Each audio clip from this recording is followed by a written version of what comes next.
Let's get started here. We're continuing in Tasrif al-Izzi, this classical text, classical Sunni manual in Sarf, the beginner's metin. And the author says, may Allah have mercy on him, Tambih, notice or alert. Quick reminder for you here. I reminded you about this before. What do we have here? We have here Noon Sakina, followed by a bat. So correct Arabic flips this noon in this case into a light meme. So you say Tambih. That's correct Arabic. It's not restricted to Quranic recitation or Quranic phonetics. The author says, Al-fi'lu imma muta'addin. The verb is either transitive, muta'addin, going beyond, transcending. So the technical grammatical term would be transitive. Then he defines it for you. وهو الذي يتعدى من الفاعل إلى المفعول به. That's the one that transcends, yani that goes beyond the doer. It transcends the doer. It is the act, the fi'l, the act that goes beyond the doer to the receiver. So doer here is fa'il, doer. Maf'ul, receiver. But he says here, maf'ul bihi, yes, direct object.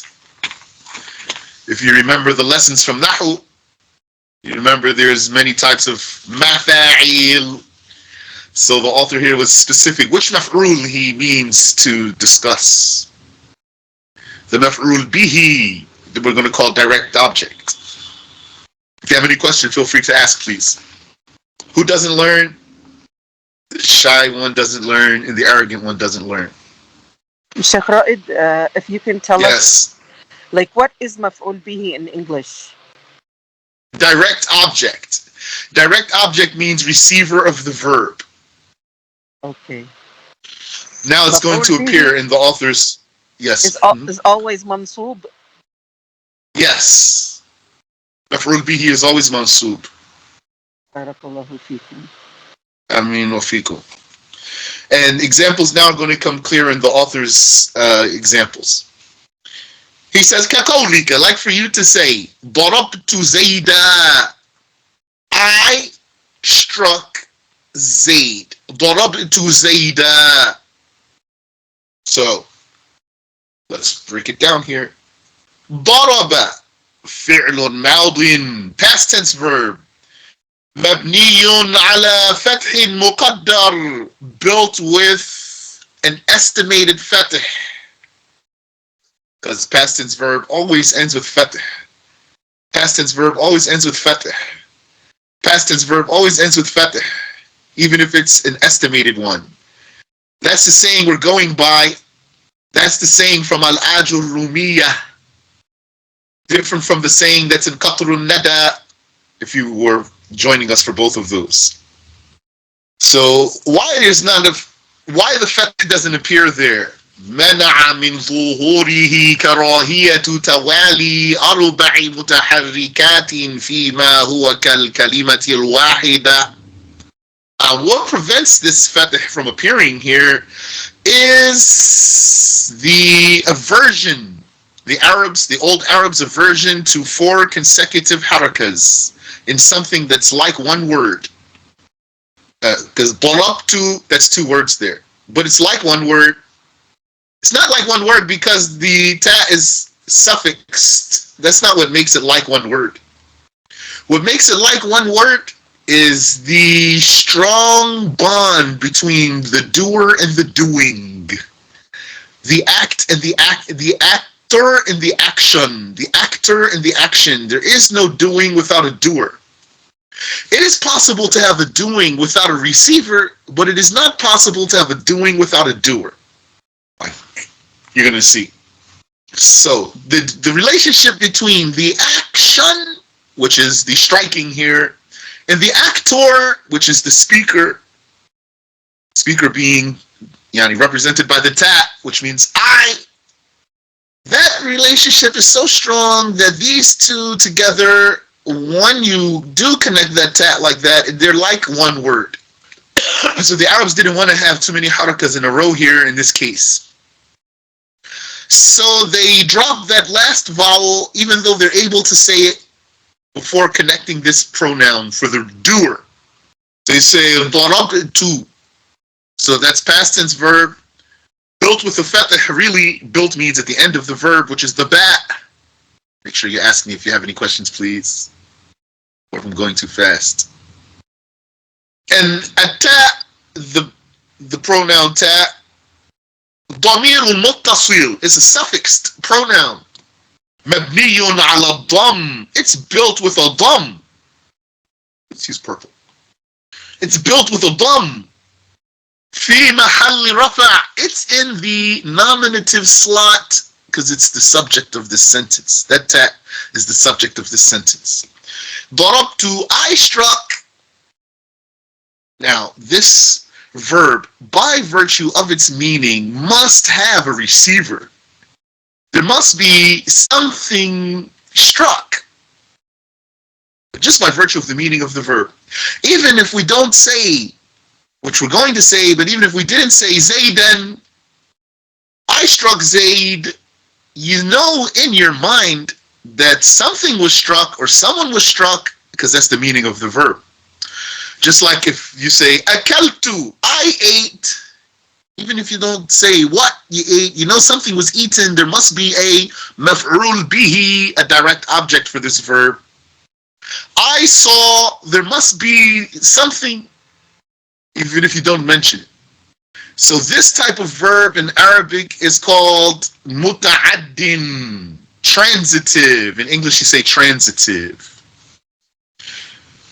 But in Arabic, they say it's transitive whether you mention the object or not. Whether you mention the direct object or you don't mention the direct object, it is transitive. By virtue of its meaning, mentally you know it. It's transitive. It's important. Didn't Allah say, اقرأ باسم ربك الذي خلق. Recite in the name of your Lord, He who created. Doesn't say what He created here or that anything was created. It just says, الذي خلق. He who created. So you know in your mind that there's a creation, a created thing by virtue of the meaning of the verb. It doesn't have to say that what exactly was created here for you to know that something was created. But in this case, in this ayah, it doesn't mention what was created because He's the only one who created anything. So it didn't have to.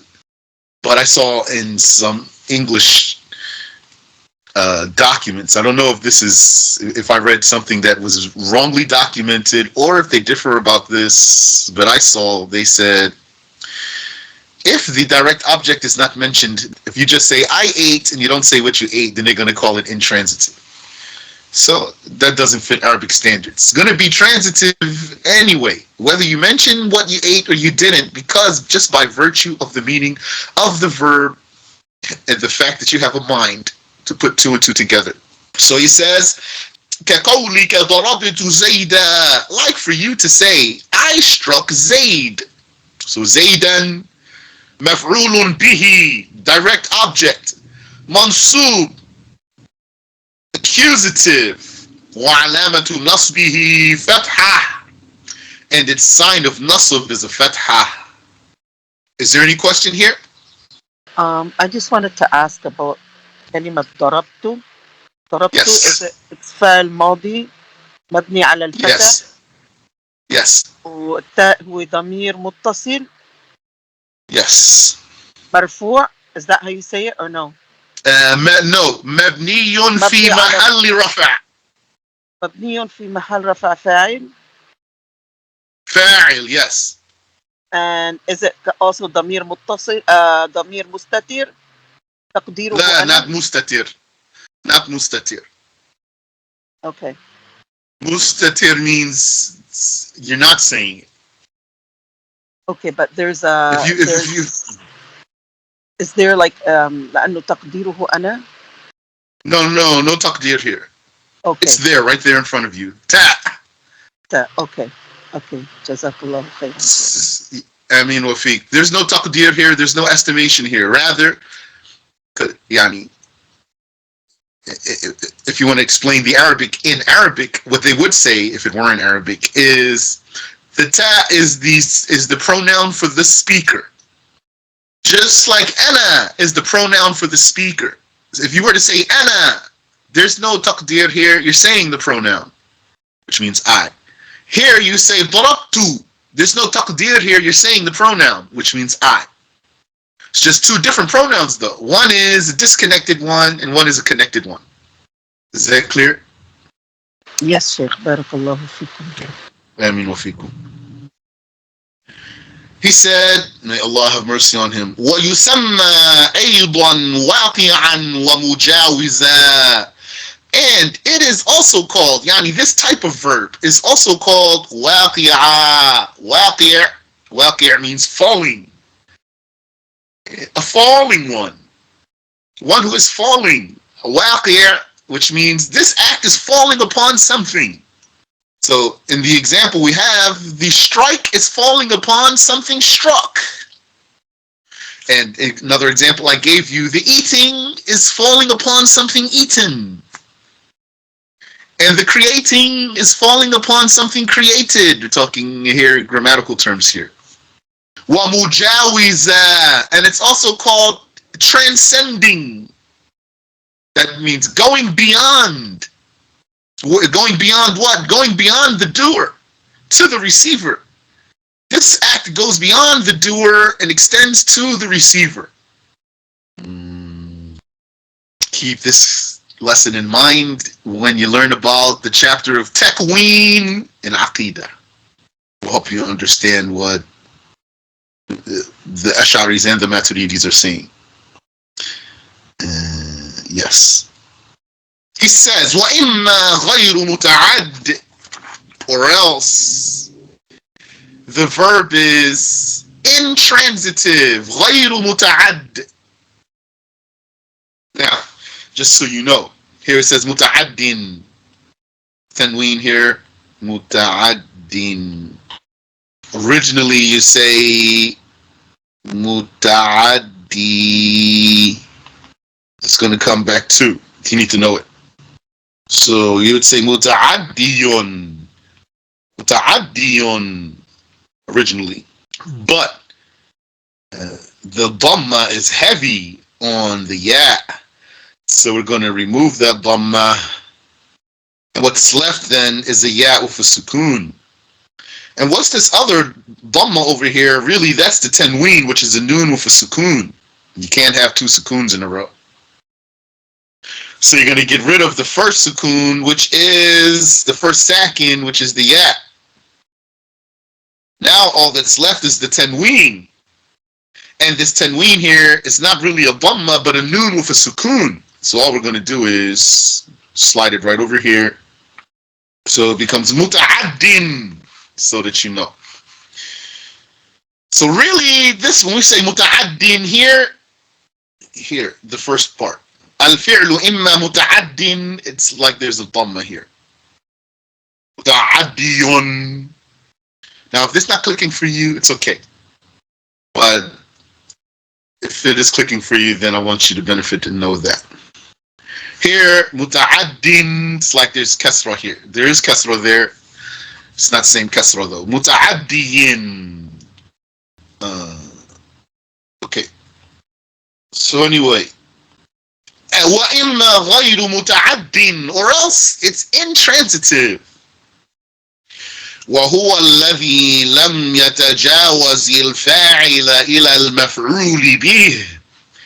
And that is the one that does not transcend the doer to the receiver, or to the done, something done. It does not go beyond the doer to something done to, maf'ul bihi, bihi means to, done to.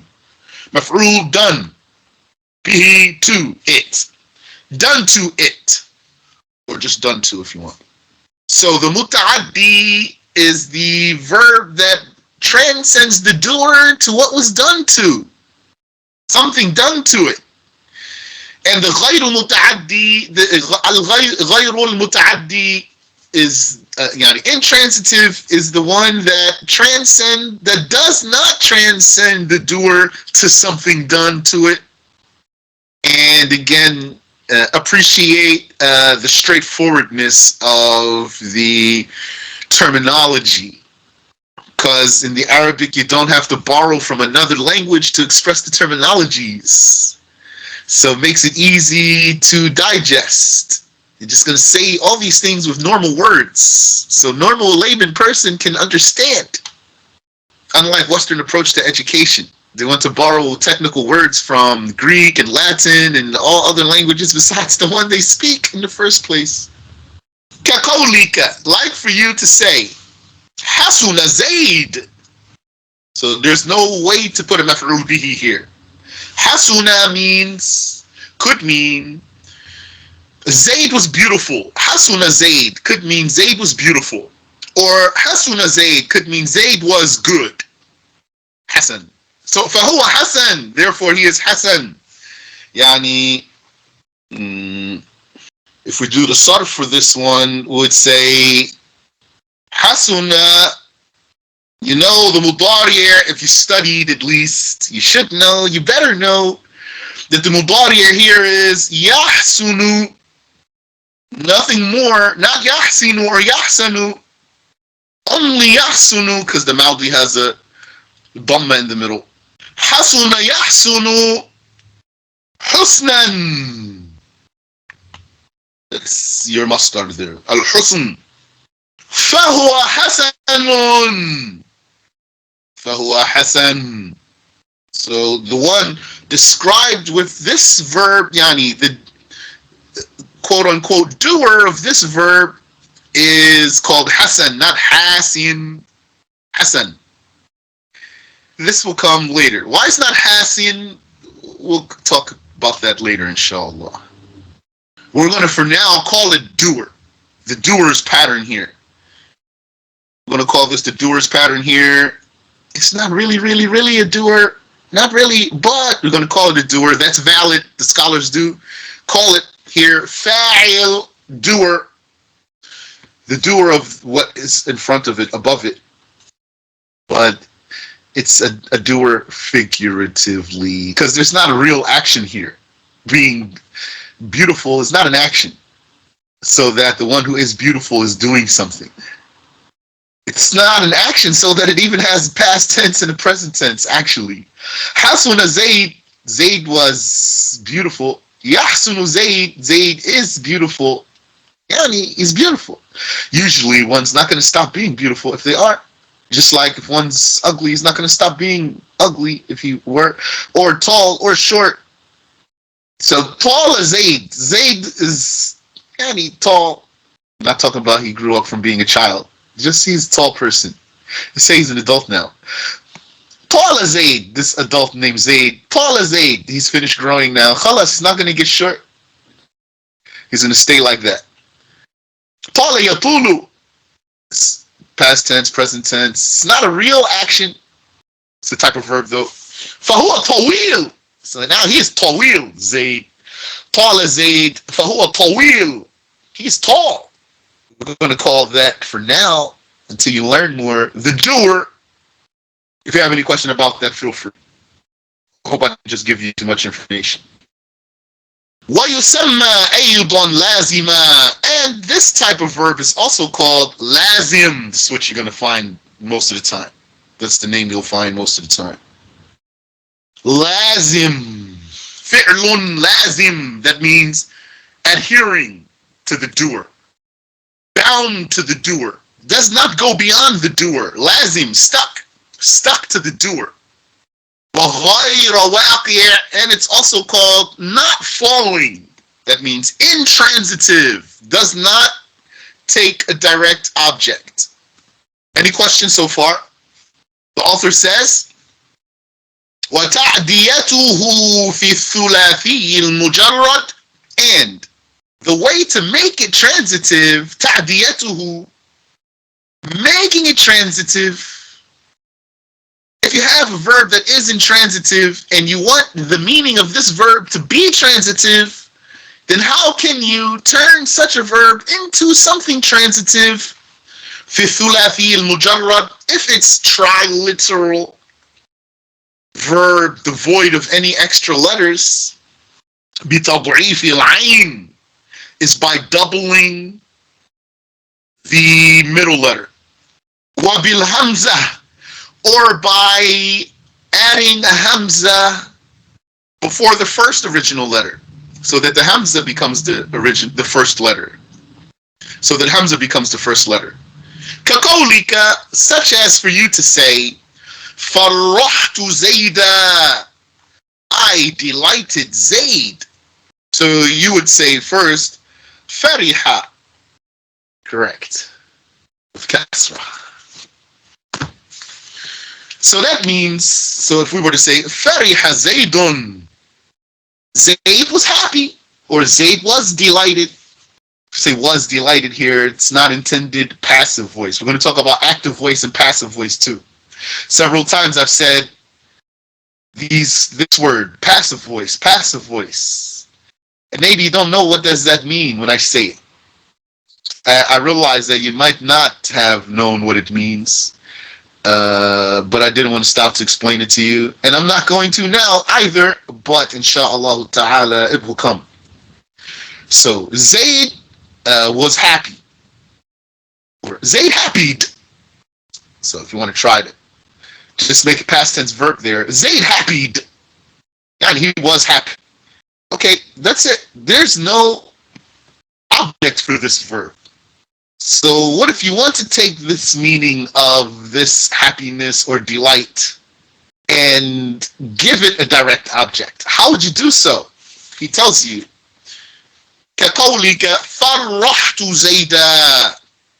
Double that middle letter there, and then you'll say فرحت. Now it means I delighted Zaid, and Zaid is the direct object. فرح فعل ماض, past tense verb. مبني على فتح مقدر, built with an estimated فتح. منع من ظهوره كراهية توالي أربع متحركات فيما هو كالكلمة الواحدة. What prevents this فتح from showing up? It's not that you can't say it. You could say فرحت. You're physically able to say it. No. What prevents it from showing up is the old Arab's aversion to 4 consecutive harakas in something that's like one word. وَالتَّاءُ ضَمِيرٌ مُلْتَصِلٌ, and the ta is a suffixed pronoun, مبني على الضم, built with a ضم في محل رفع, in the nominative slot, فاعل, as the doer of the verb. زَيْدًا مَفْعُولٌ بِهِ مَنْصُوب, and Zayd is the direct object, accusative. وَعَلَامَةُ نَصْبِهِ فتحة, and its sign of nasb is a fatha. Any question there? So this parsing of the sentence looks like it's clear for you. When I break that sentence apart like that, that's clear for you? Jannah, that's clear for you? A bit, yeah. It's clear, alhamdulillah. Barakallahu fikum. Ameen wa fikum. And وَأَجْلَسْتُ, and I made him sit. I sat him. And I sat him. وَأَجْلَسْتُهُ. Okay. So what is he doing here? The author, he told us, you want to make an intransitive verb transitive? I will give you 2 ways, although there's more than 2. Double the middle letter. Or, another way is add a hamza before the first original letter. So he gave us 2 ways and therefore gave us 2 examples, 1 for each way. We just finished the example of the first way, and now we're looking at the example of the second way. وَأَجْلَسْتُ and I sat him. So originally you'd say jalasa, jalasa Zaydun, Zayd sat. Okay, that's it. There's no direct object here for the meaning of sitting. So if you wanted to make such a verb transitive, then you would say ajlastu. Ajlastu Zayda. Ajlastu Zaydan. I sat Zayd. I seated Zayd. So you can't compare this to English always. What's transitive in English is not necessarily transitive in Arabic and vice versa. What's intransitive in English is not, or in Arabic is not necessarily intransitive in the other language. Because you would say in English, I sat. So now it's not transitive actually. Well, one might say, I sat myself. Let me sit myself down. As if it's transitive then. But jalasa is not transitive in Arabic. It's not you don't say jalastu nafsi and it means I sat myself. No. That doesn't work. You just say jalastu, I sat, and that's it. Just like you'd say qumtu, I stood. That's it. There's no object here. You would rather say in Arabic ajlastu if you want to express making something else sit. So that's how when you're a beginner, you're going to make some mistakes like that. Because you're going to be just translating in your own mind. And you're going to be in your own mind taking a word in English that, let's say it is transitive. Let's say sit is transitive. Maybe it's intransitive and transitive. Let's say it's transitive. So that you could say, I sat myself, and I sat everyone. And then you only know in Arabic, jalasa, and then you're going to try and translate in your own mind. You're going to say, jalastuhu, and you think it means, I sat him. Or, jalasani, he sat me, he seated me. No, it doesn't work here. You're going to fix that, you're going to adjust that. You're going to give it what it needs to become transitive and say, ajlastu Zaydan. And so what happened here in his example though? Ajlastuhu. Ajlastuhu. So I think it's clear for you, this pronoun, it means him, is representative of Zaydan here. Ajlastu Zaydan.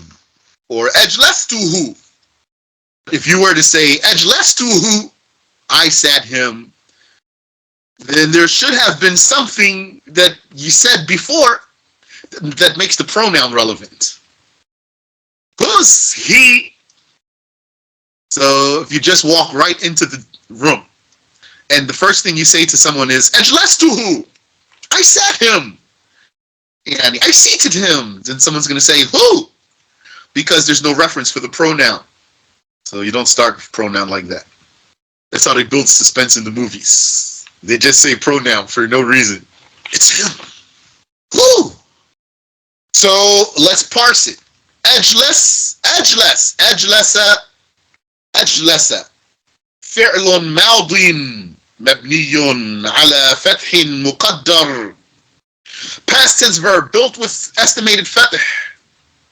منع من ظهوره كراهية توالي 4 متحركات فيما هو كالكلمة الواحدة. What prevents that fatih from appearing is the old Arabs' aversion to 4 consecutive vowels in something that's like one word. والتاء ضمير متصل مبني على الضم. The ta' is a suffixed pronoun built with a dam في محل رفع in the nominative slot.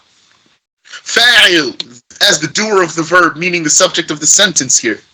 زيدا مفعول به منصوب, and Zayd is a direct object, منصوب. وعلامة نصبه فتحة, and its sign of nasb, its sign of being accusative, is a fatha. But in the second one, أجلسته والهاء ضمير متصل. It's a suffixed pronoun. مبني على الضم. Built with a ضم. في محل نصب. In the accusative slot. مفعول به as the direct object. Let me show you something really quick here. أجلسه. أجلسه. What does this mean? He seated him. He seated him. There's fatha here, even though this pronoun connected here. Because this one is not a doer. This is a receiver. And the relationship between the action and the receiver is not as strong as the relationship between the action and the actor. So they will confirm that fatha there. I'm not going to go further there. If you have any question, you can ask me, though. Just want to set it for you.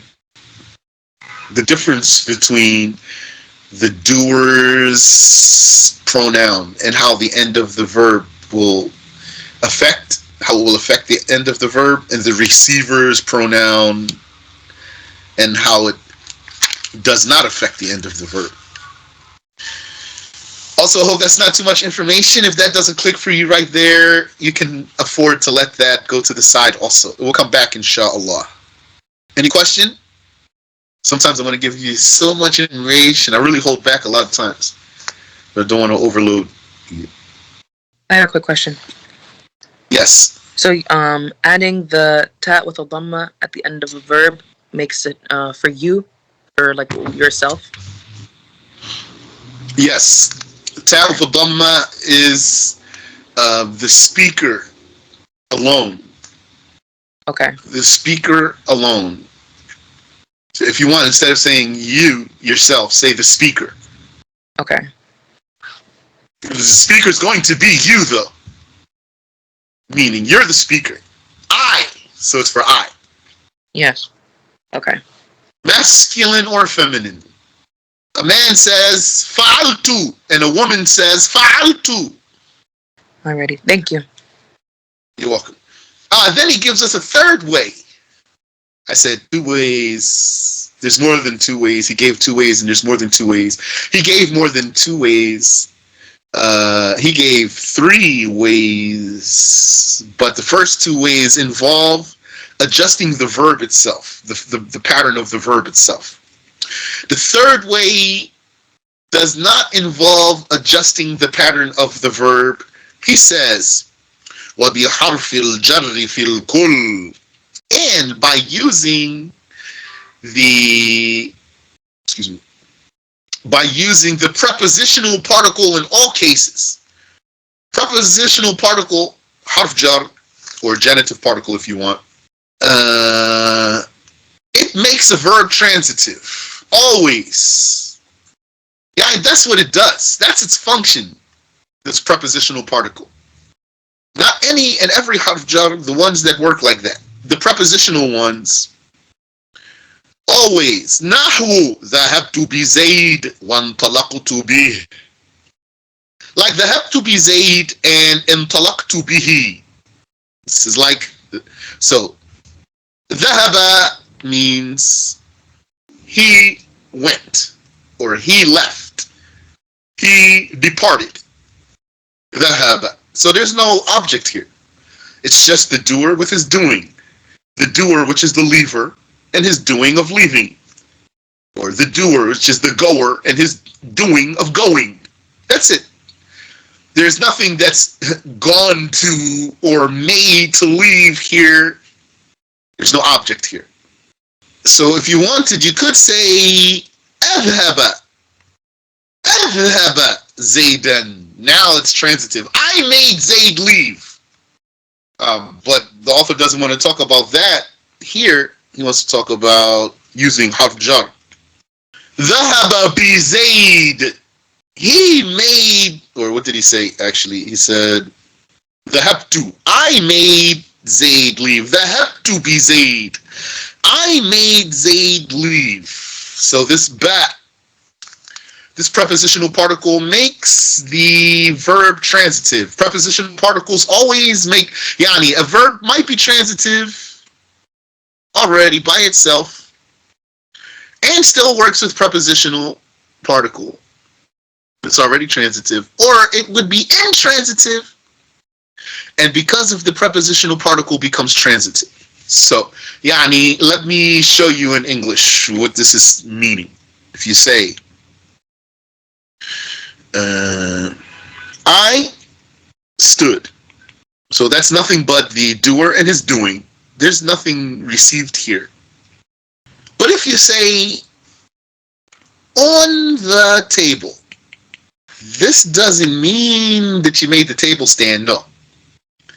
I'm just approximating this for you. This doesn't mean you made the table stand, but when you said on, then this on became a circuit that links your act to something that it's not intrinsically linked to. Because when you say daraba, he struck, then there is, by your mind, intrinsically something that the act relates to. Or khalaqa, he created. There is in your mind, even if we don't say what received the act, there is something to which this act is related. If you say jalasa, he sat, there is not anything intrinsically to which this act is related. It does not go beyond its doer. If you say here, I stood, even in English you might say, I stood it, meaning I made it stand. So it doesn't translate exactly. It's only an approximation for you. So you say, I stood, let's say it's intransitive verb here. I stood, and there's no receiver. There's nothing to which this act is intrinsically linked. Yani, a table, or what, or a stick, or what. So bring a preposition, and now with this preposition you can link this act to some noun. Now this is not, when you say on the table, the word table here technically is object of the preposition, not direct object. Object of preposition, not direct object. But the whole prepositional phrase, the entire prepositional phrase now is like a direct object. It got linked to the verb. Now this verb has some effective meaning here. So that's the gist of what's being said here. ذهب بزيد or ذهبت بزيد now means I made Zayd leave. Also انطلق means like ذهب, he left, he went. So that's intransitive. But you can say انطلق به, he made him go. He made him go. انطلق به.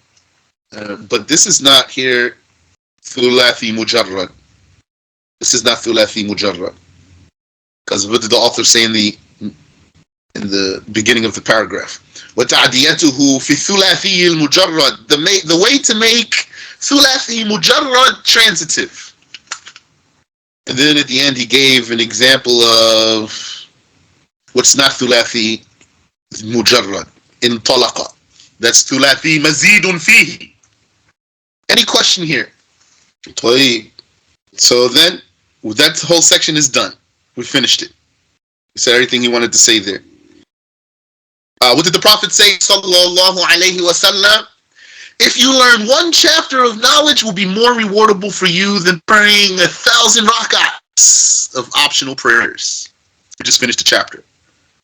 If you learn one ayat of the Quran, it will be more rewardable for you than praying 100 optional rak'ats, and if you learn one chapter of knowledge, it will be more rewardable for you than praying 1,000 rak'ats of optional prayer.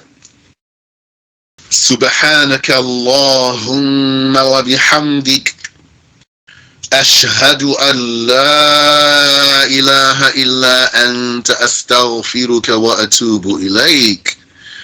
Question here. So does that mean if it's more than 3 letters, you make the verb intransitive the same way as the 3-letter verb? No.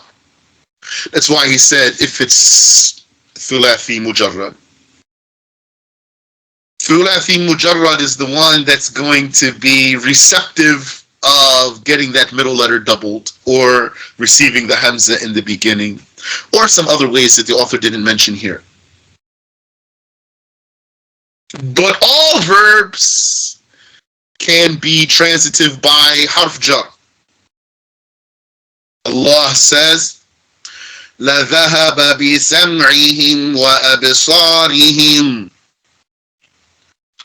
وَلَوْ شَاءَ اللَّهُ لَذَهَبَ بِسَمْعِهِمْ